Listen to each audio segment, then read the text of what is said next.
Hello, good morning. Today, our guest is Professor Patrick Manning. Professor Patrick Manning is a distinguished world historian. He has published several books on the slave trade, and his current research charts the rise of humanity. Professor Manning was always a world historian, but since his retirement, well, his unofficial retirement, he has been publishing a number of articles on world history and evolution, but we're going to be talking about the slave trade today. Hello, Professor Manning. How are you doing?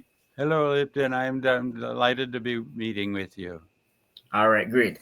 So I was just telling the audience that you're also a world historian, and recently you developed an interest in humanity and evolution and the evolution of language. Yes, But today we're going to talk about your research on the slave trade. There is a new book that will be published soon, and you are a contributor. So that book is not out as yet, but I read the article because I plan to discuss it today. So this is your latest research on the demographic effects of the transatlantic slave trade. But mhm. before we delve into the research, I have to ask some critical question. Question number one: why did the Portuguese go to Africa? The Portuguese went to Africa in the 16th century, 15th century, seeking to get to Asia.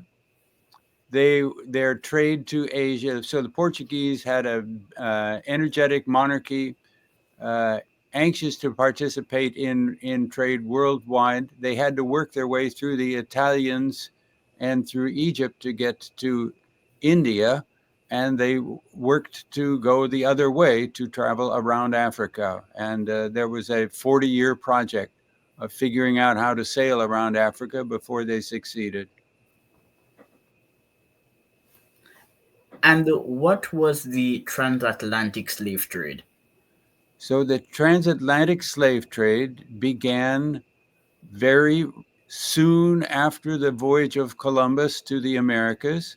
So the Portuguese explorations of the coast of Africa contributed a lot to the Columbus decision to move to sail to the Americas.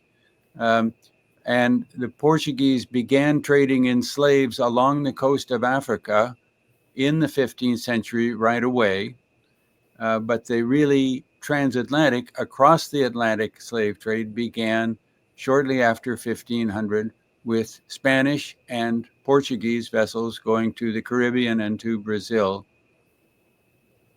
All right. And the Portuguese, you explained why they were motivated to discover new trade routes. But apart from slaves, what were some of the goods that they procured from Africa and exported to Africa? Well, gold especially was their interest, and Africa was the center of the world's gold supply in the 15th century, and some of it went across the Sahara, and the Portuguese found a way to tap into the gold supply along the West African coast when they got there around the 1480s. Uh, Other goods that were sold were there were certain sorts of pepper from Guinea. It's called Malagueta pepper that were imported into Europe by the Portuguese. They also purchased gum from the coast of Senegal, um, and sought they purchased food supplies and so forth for their ships. That goods sold to Africans were especially textiles, but also there were trades back and forth in cultural goods and art in sculpture. So there were certain ivory sculptures made in Africa that were valued very highly in Portugal. Um, and it's the slave trade took over steadily to replace all of the other trades, but the other trades did continue throughout the whole period from 1400 up to the present. Why were Africans chosen? The uh, Africans were the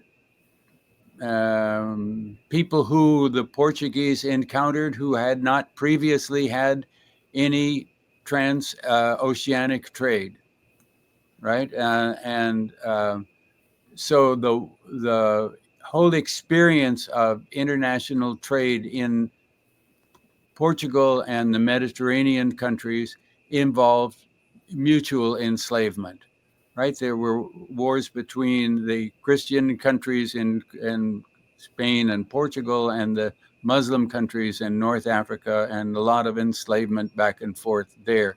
And so it was a logical step for the Portuguese to begin enslaving Africans as they encountered them. First, they simply kidnapped people. Second, they figured out that they should work with African merchants, learn their languages, uh, and purchase people from the Africans who themselves had enslaved other people. And this is the part of the slave trade that grew from the 1470s right on up until slave trade stopped in the 19th century. Professor Manning, you are an expert on this topic, and I've read some articles contending that slaves were procured from Africa because many African populations were decentralized. Therefore, it was easier to procure slaves from Africa. Some persons said that slaves were procured from Africa because resistance was not as great on that continent as elsewhere. Various explanations. What's the consensus in historical research? Why were Africans really chosen? First, it's a huge continent with a lot of variety within it, and so to come up with one explanation for all of the episodes is simply not going to work. If by the time the Portuguese got to the Kingdom of Congo, right at the Congo River, that was a large, well organized kingdom. The the Portuguese could make trade arrangements with a big monarchy. That was the story there. Other places, it was small local communities with whom the Portuguese traded, and so the patterns for coming up with Africans uh, were um, were quite varied. The the the key question that you're asking is why Africans? Why did Africans become so involved in the slave trade? And it wasn't an a priori decision. It was something that developed incrementally. So as the Europeans um, so Portuguese and Spanish moving into the Americas, but including Africans in the Portuguese and Spanish forces. So free and slave and people in Spain and Portugal were part of the Portuguese forces invading the Americas. They enslaved people in the Americas, uh, but over time the uh, native populations of the Americas uh, lost a lot of people, especially because of disease, and so the Africans were less likely to die of disease in the Americas because they were part of the old world disease complex that included Europe and Africa. They had immunities, and really the Africans had the best immunities. So um, the um, so over the course of a century or so, the labor force became especially slaves, and the slaves became especially Africans. But there were always exceptions, and it was at this time in the sort of 17th and 18th century, as the slave trade was really going, that Europeans began developing these arguments, these rationalizations uh, based on racial categorization and other, uh, uh, I don't know, choices bound to justify the slave trade as it had taken place.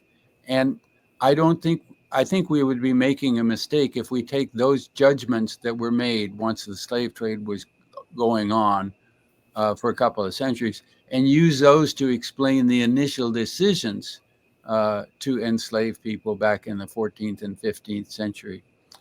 Um, okay, so that's going back and hopping back and forth over a lot of periods of time. So I want to accept your question: Yes. why did um, the Portuguese uh, focus especially on enslavement of Africans? But I want to say that the question looks a lot different in the 17th and 18th century at once slave trade was really going than it did in the early days when Portuguese were trying many different things. One final point I can make is the Portuguese were initially very successful in the gold trade, and that was the source of their real revenue. Though they did participate in slave trade to bring laborers to Gold Coast to expand the gold trade. Yeah. Uh, Patrick, Professor, I nearly said Patrick you Manning. may please say Patrick, Okay, but so I go Patrick, by. you are one of the experts on the slave trade, and in 1990, you wrote a book. You wrote a book on the slave trade. You explain the effects of the slave trade on African populations. I just want to hear a little bit more about your research because you have written extensively on the effects of the slave trade. So, what are your findings? What did you find during your research over the course of 50 years? Well, I have. I did a doctoral dissertation on uh, southern Benin Kingdom, or Benin Republic of Benin, Dahomey as it was. This was an area that was very active in the slave trade, and I wrote an economic history. But at the end of that, I realized that in the 18th century, the number of people taken out of coastal Benin, just west of Nigeria, was so large that it necessarily caused a decline in the African population. Um, and I was able to verify it for that small area, but that didn't prove it for the continent as a whole. So my initial work was to try to model African slave trade, looking at the age and sex composition of the people brought from Africa and sent overseas to see what was the effect of slave trade on African population. And I did it I wrote a computer program and then another computer program, uh, and finished up the book that you've mentioned in 1990, in which I did estimate that the African population along the west coast of Africa, so from Senegal all the way down to Angola, did decline in the 18th and the 19th century because of the number of people taken out and sent overseas. Um, the, uh, the I can say that other scholars did not really engage directly with the demographic analysis, and I found indeed that I needed to revise it, and so since then have been at work revising it. Um, but it's a complicated analysis because um, let's see. Well, one of the factors was that ultimately the sale of slaves overseas led to an expansion in enslavement of people within Africa. So some of the people held in slavery in Africa were kind of side effects of uh, the export of slaves. And in other cases, by the 19th century, African um, warlords were seizing people and expanding the level of slavery quite aside from overseas slave trade. Um, let's see. Um, in any case, I've consistently tried to model and demonstrate the size of the African population and the way in which it has um, been influenced by slave trade, and compare that to the African population of the New World.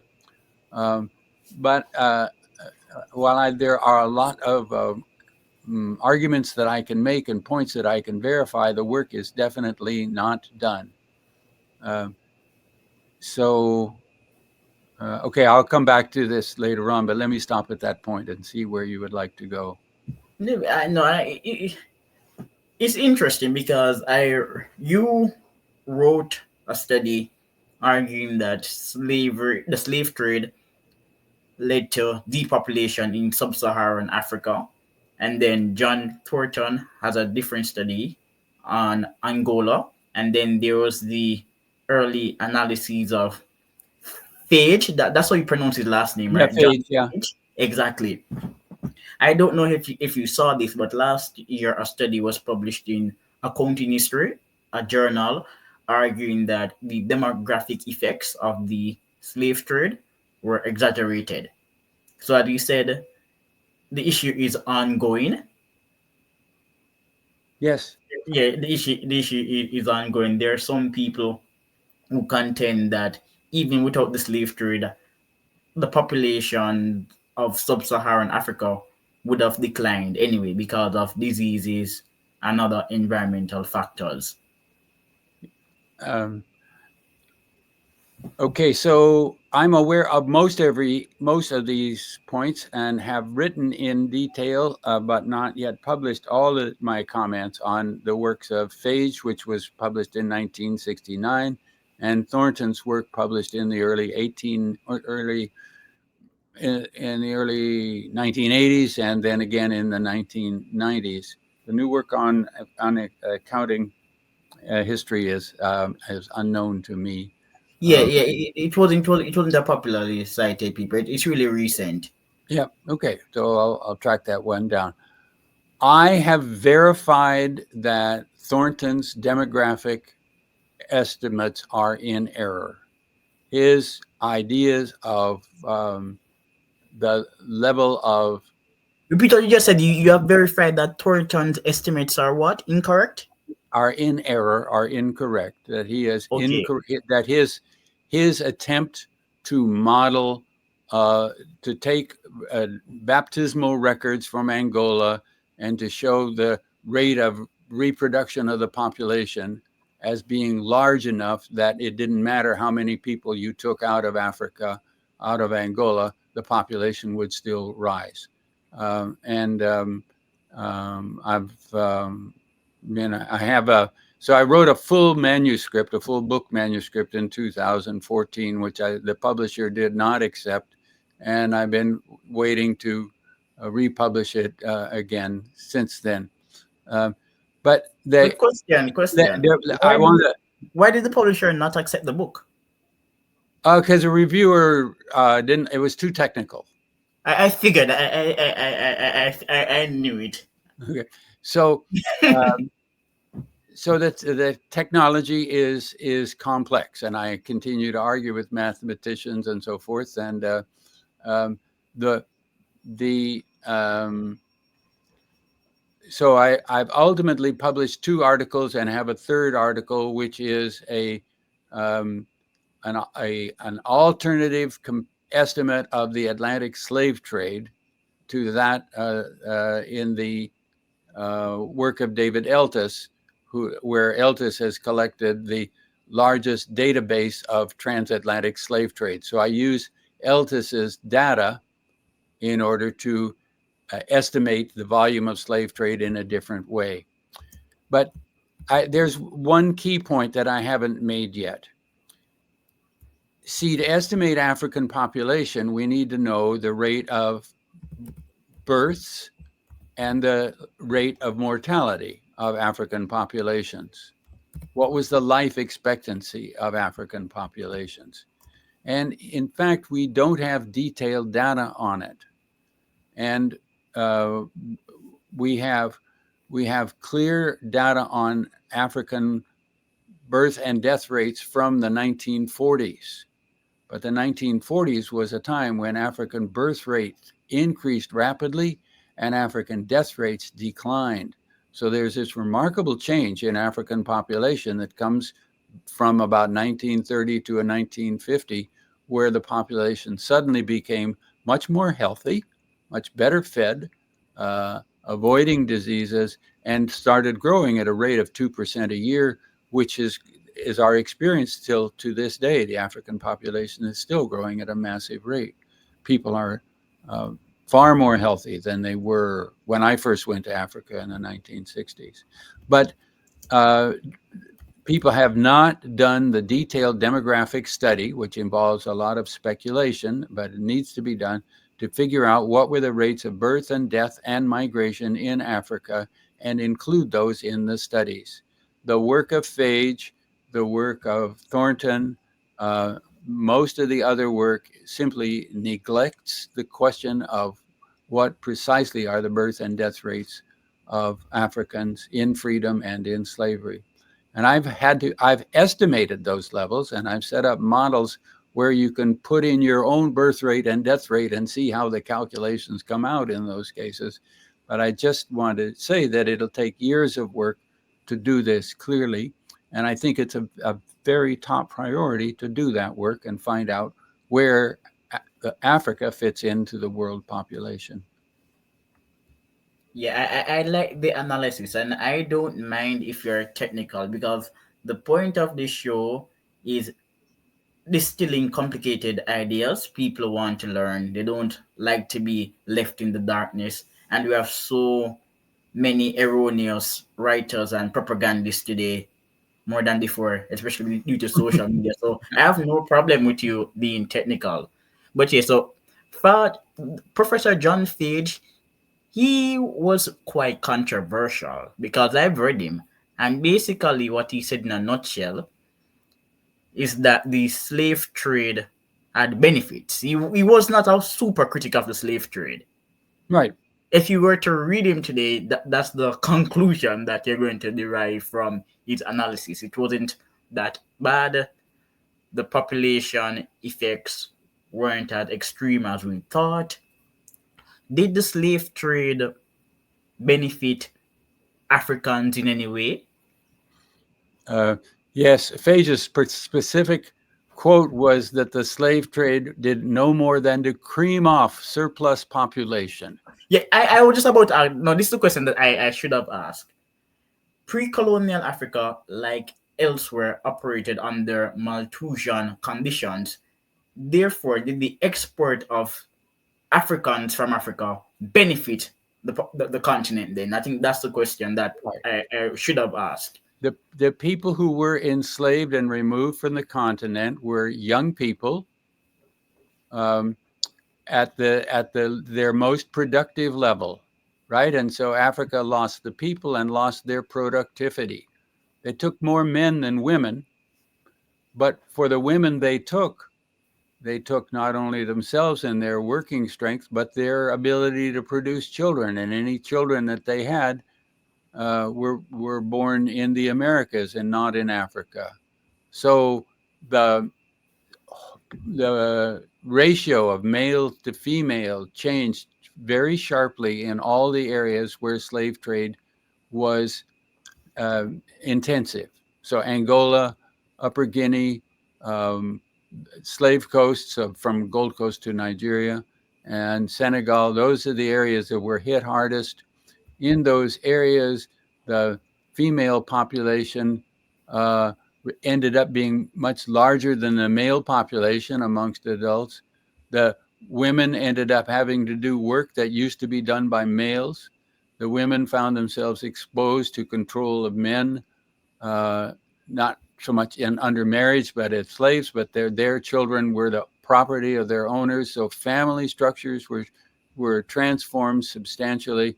There were just a lot of changes uh, that the people who are undergoing these experiences, they had their brains and their ideas, and they made responses. They were able to survive and carry on in some way, but there were drastic changes to African life in the areas where slave trade was intensive. Drastic changes, like what, for example? More polygamous relationships? More well, the problem with the word polygamous is that it includes the idea of marriage, right? Yeah. There's so, but anyhow, more uh, you know, um, Yeah, anyhow, we can go ahead and call it polygamous, but let's remember that the institution of marriage itself was undermined by this. Um, and so family structures changed. Um, the men who controlled the women had them gathered together in certain places under male control. Village life and ordinary families were undermined. The amount of warfare expanded. Um, uh, Muskets spread all over the African continent, and as articles of prestige, but also people were just shot to death in the wars that took place. Um, Anytime there was a war, which happened, the captives were sent off overseas in slavery. Right, so that maybe encouraged the numbers of wars, but if a war was happening in any case, the slave traders were there to benefit from it. Portuguese went to Angola and made arrangements with the Imbangala and other um, warrior groups, and encouraged more warfare and bought up the slaves that went from Portugal to Brazil, and then to the Spanish and to the Spanish Caribbean. I'm happy that you mentioned the Imbam Bangala group because I was reading your latest article and those people were mentioned and their role in facilitating slavery. So I was going to ask the question: were Africans complicit in the slave trade? What role did they play?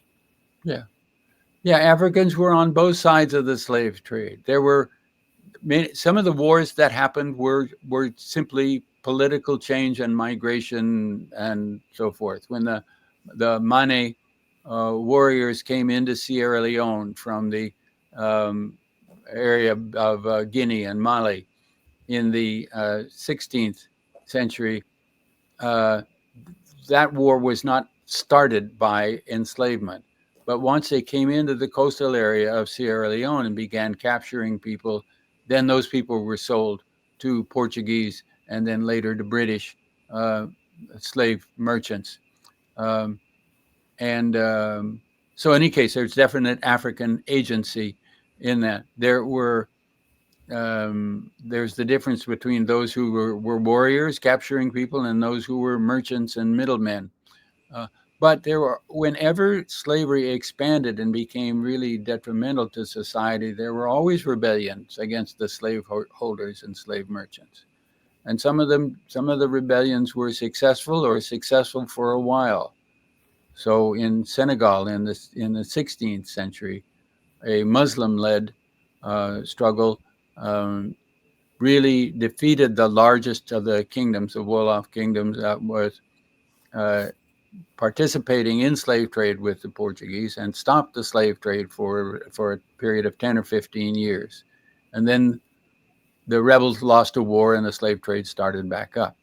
Um, but the wars of Njinga, this famous female warrior who lived till 80 years old and fought vigorously through her whole life. Sometimes she was a slave trader, but mostly she was fighting against the powers that were um, expanding enslavement in Angola. And so she's been chronicled. I should say that John Thornton and Linda Haywood, his wife, have each chronicled the work of Njinga in great detail. Yes, yes. I've read both of them, but I'm familiar with John's writings on Nindinga Hodi Nzing. I think that's how Yeah, you write you yeah, write her name. Yeah, I'm yep, familiar with John Thornton's work on yep, her. yep.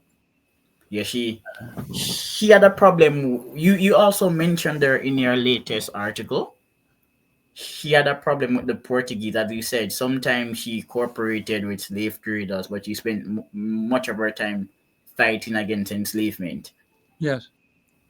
Um, um, yeah, I really recommend Linda Haywood's Yes, Linda Haywood. biography as well. It doesn't contradict what's in the other books. It just very nicely lays out her long and varied career. Um, Earlier in the conversation, you mentioned textile. Africans imported textiles. That was a major luxury Yep. that came from the legitimate import side of the business. Some researchers like to emphasize guns. They say that the influx of guns into Africa promoted warfare, and there have been several studies showing how warfare disrupted African on the slave trade, adversely affected political organization in Africa. But there's another side of the debate saying that African industry benefited, trade was supplemented, and Africans demanded these goods. So we shouldn't say that imports flooded the African market because even non elite Africans were demanding goods. What's your opinion on this matter? Um, yes. Well, first there was throughout this period there was a lively African textile industry. Right in West Africa, it was cotton production. Uh, and in Central Africa, it was raffia cloth from the fiber made of raffia palms. Um, but it wasn't a huge textile industry. And so while the African textile industry grew and declined, there was demand for more textiles from overseas, mostly from India. Um, and yes, the textiles spread throughout the population, not just to the wealthy people. So in that sense, the many people in African populations were compromised by their um, link to slave trade through the purchase of imported goods. The value of um, guns was never any place near as large as the value of textiles that came in. But Josephine Corey has done most of the work on study of guns and how those correlated with levels of slave trade, and makes a good case that um, guns didn't create a slave trade that didn't exist before, but it did enable uh, um, the construction of larger and more permanent armies um, that expanded slave trade. Um, but guns are not necessarily just big kingdoms. So if you go to eastern Nigeria and to the Igbo peoples there, where the slave trade grew very rapidly during the 18th century, and where guns were spread throughout the area, but it wasn't big armies, it was small scale kidnapping, was the device through which so many people were captured. So it's guns, but it's not big armies. And it was expanding. Gun imports were expanding at a time when slave exports were increasing. Yes. And guns were not in great demand by all Africans. I know that the Oh, no. Asante, they imported guns, but some Africans did not need guns to be successful in warfare. When the Portuguese were first coming along the African coast in the 1440s, they got to a place just past Senegal and were defeated by a small local army using poisoned arrows. And the Portuguese retreated.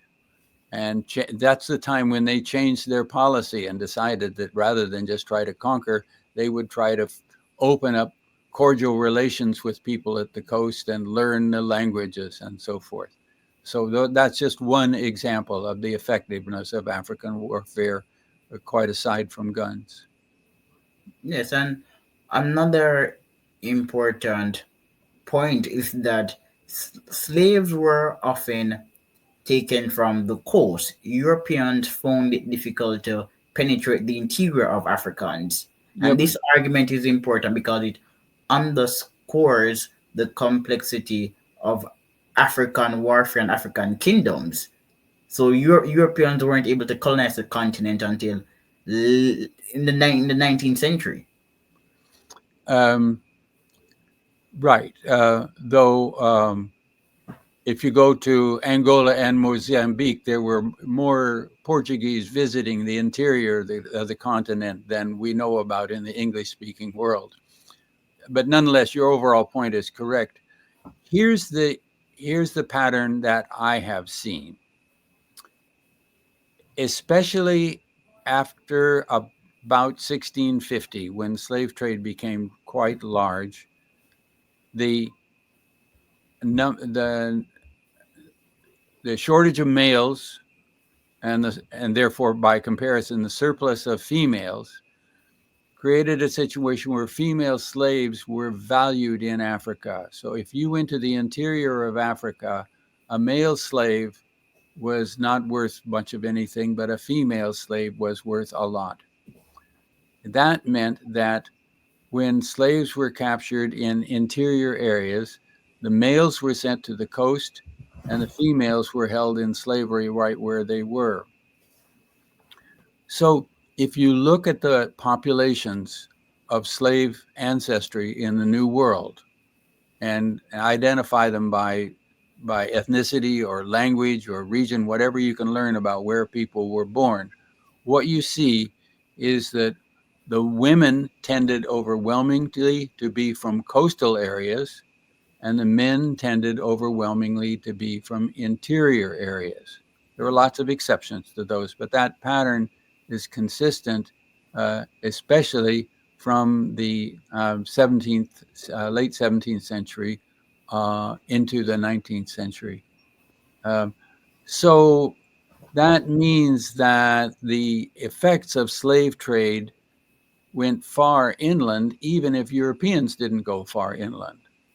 But that the people in the inner areas who were capturing people would sell, particularly the males, and send them down to the coast for export.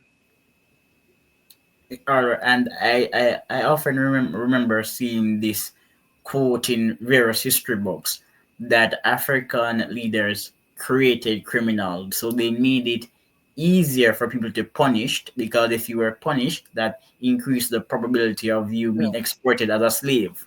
So new offenses were created. Practices that were not criminal became criminalized to make it easier to sell people into slavery. It's very sad, to see in which the pers- pervasiveness of enslavement meant that you knew the price of every person, male and Hold on, stop, female and stop children. right there, because Yep. here this art. I want to quote you. You wrote an article in a Cambridge publication, and you make the same point. I'm looking for the quote now. You say the incentives to enslave were such that one knew the price on every head by age and gender. Yep. So that's in the back of the mind. It's Yeah, not that all principles of justice and family were gone, but it was there, and it led to corruption. We got into this conversation because you were talking about the way in which the justice system is corrupted by slavery. Um, so the archive, or the archive, or the oracle at yes. Erotupu in eastern Igbo. Nigeria, That's the Igbo or the Igbo oracle. Igbo country, and so this oracle would um, handle and give judgments uh, cases on legal cases of whatever sort. So if you have a dispute, you take your dispute to the oracle, but the oracle tended commonly to seize the loser, decide who's the loser, seize the loser, and then quietly send the loser off in slavery to the coast. Um, Yeah, I was just about to ask you about the Igbo oracle, but apparently you read my mind. John Origi, he has a book on the Igbos. I'm going to read it soon. I have it now. I've read this article, but I didn't read this book. okay, very good. Igbos, the Nollywood movies are really popular in Jamaica, and Nollywood movies depict Igbo culture. Yeah, yeah. Yes, especially. Good. Yeah, Uh, because many. Where did most of this? the slaves, where were they taken from? The Bight of Biafra, Bight of Benin, but which area exported most of the slaves? Well, the largest number of slaves came out of Angola and Central Africa generally. So Angola and areas north of that, so Congo Republic and so forth. But Angola, the modern Republic of Angola was the source of a larger number of slaves than any other place on the continent, and it the number.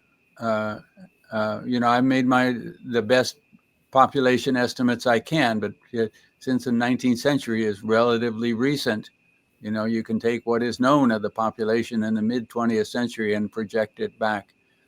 All of the leading scholars on Angola have uh, argued that Angola did not lose population because of slave trade. It's idealization. It's just simply a mistake. The population, especially in the 19th century, when Central Africa was the source of most of the slaves going overseas, that for Angola and the surrounding areas, populations were declining because of the number of people enslaved. Um, in the 18th century, the largest number of captives came from what's now Nigeria and Benin, and to a lesser degree Togo, but also Ghana. That area of the coast was the largest area. Uh, don't forget Southeast Asia, or Southeast Africa. With time, the number of slaves carried from Mozambique, especially to Brazil, became quite large. Yeah. Yes, that's mentioned in your article. Let me give our listeners the name of this article: Africa, Slavery and the World Economy, 1700 to 1870. This was published in the Cambridge Economic History of the Modern World, Volume 1. Yeah. Yeah, that's the book that published it. Now, I know that many of the slaves who went to, well, not they were Africans, then they became slaves, but many of the Africans who went to Jamaica came from the Bight of Biafra. There was a study by Beeson and co-authors saying that although the Bight of Biafra was the major port of embarkation, Jamaicans are predominantly the descendants of Africans who resided on the Gold Coast. So that's a big debate in Jamaica now. Yes, the people of Gold Coast ancestry gained prestige, recognition, um, and uh, and I think are therefore perhaps I don't want to take away their importance, and but the number of people from other parts of Africa may um, should not be forgotten. Let's put it that way. Um, so it careful study of the records that exist can improve what we know about how many people came to Jamaica or whatever part of the New World from different parts of Africa. The records are there to help clarify that. Yeah. So Orlando Patterson, in an updated edition of one of his older books, he included new data showing that many of the slaves came from the Bight of Biafra. They're more Oh, very equal to good. the Okay. Gold Coast. No, I haven't seen that, but certainly Orlando Patterson is a major figure in first in thinking about how the system of enslavement worked in the Caribbean and in the New World generally. Um, but I'm glad to learn that he's keeping track of the new Yes, evidence. yes, yes, yes, yes. He's keeping track of it Yeah, because I interviewed him twice, and for the second interview, he was really passionate about the new data on slaves coming from Igbo related areas. yeah, good, But good. before you, this was written years ago. You wrote a book on the Dahomey Empire in the 70s. Yep. Yes, well, in that book is still the seminal text. Are there other books on Diome's economy? I haven't Um, seen many. I know there in the 60s there was a book on the Dahomey people. Well, there were several older books, but haven't seen any new one. um, no, so I was initially trained as an economic historian, and that book, it's called Slavery, um, let's see, Capitalism and Economic Growth in Dahomey, 1640 to 1960. The Yes. the bulk of the book focuses on the late 19th and early 20th century, the time of French colonization, and my question was, how much difference did European colonization make to the operation of the local economy? And so the difference in the short run was not much difference. People continued doing all of the productive work that they had done.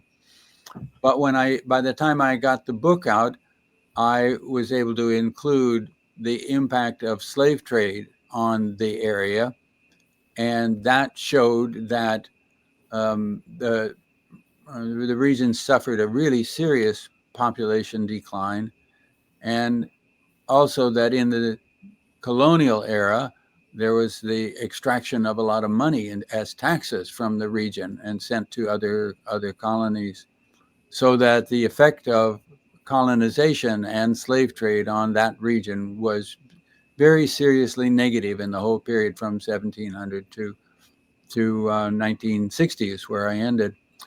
But it's on a French speaking area, and the literature was focused on the English speaking areas. If I'd done something on Nigeria or down or Gold Coast, it might have got more attention. So I that's, think it's important. I am really interested in the Dahomey Empire. J. Cameron Monroe. I've read some of his articles on yes. Dahomey. Um, so, um, so Forbes is there's a good, he was a graduate student just before me at Wisconsin, Forbes Monroe. Yes, he's a Scot. He's from Glasgow. Yeah, Um, I went to Glasgow University, but I was okay. also referring to a younger person called J. Cameron Monroe. He's pretty Oh, young. okay. So I'm wrong on that. Yeah. Yeah, good. But Forbes Monroe's book on the Africa and the international trade is a still a useful book, even though it's 60 years old. So and there was economic growth in Africa during the pre-colonial era. So that's my argument. Yes. That's Okay. the argument that I made, is rather than um, the arguments that are made even by Tony Hopkins, a close friend and good, the leading scholar in African economic history. It was argued that there was very little growth in Africa, whether slave trade was going on or not. And I made the argument for economic growth with a few examples over a period of time until foreign effects slowed the growth of Dahomey.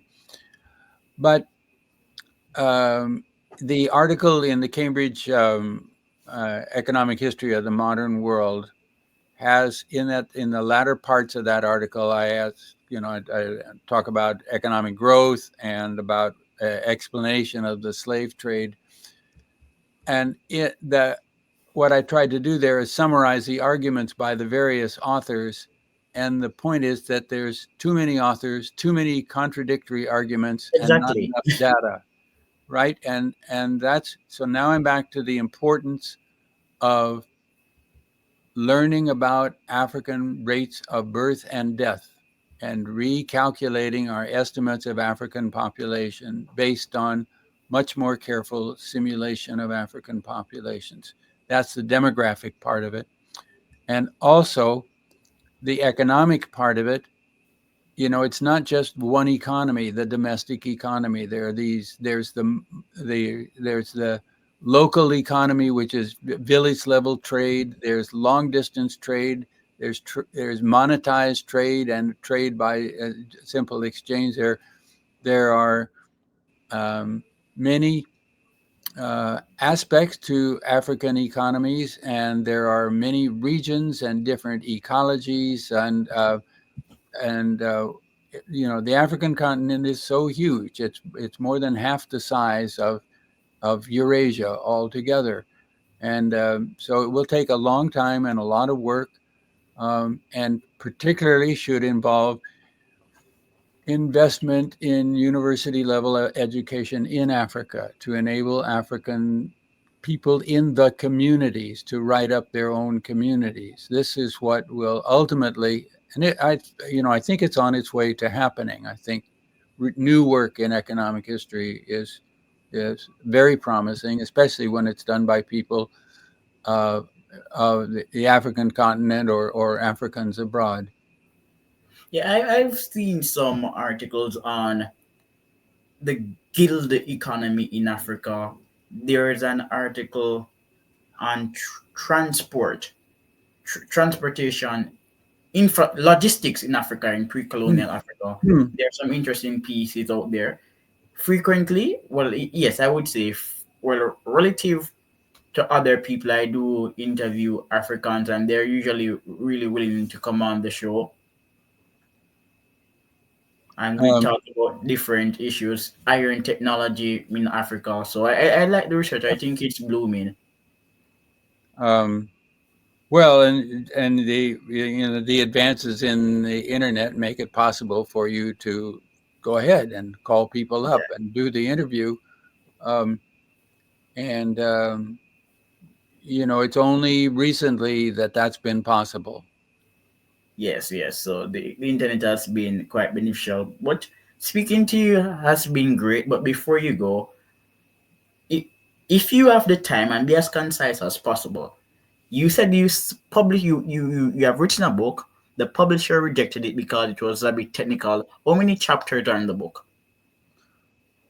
About 12. 12 chapters. Okay, 12 chapters. And how technical is it?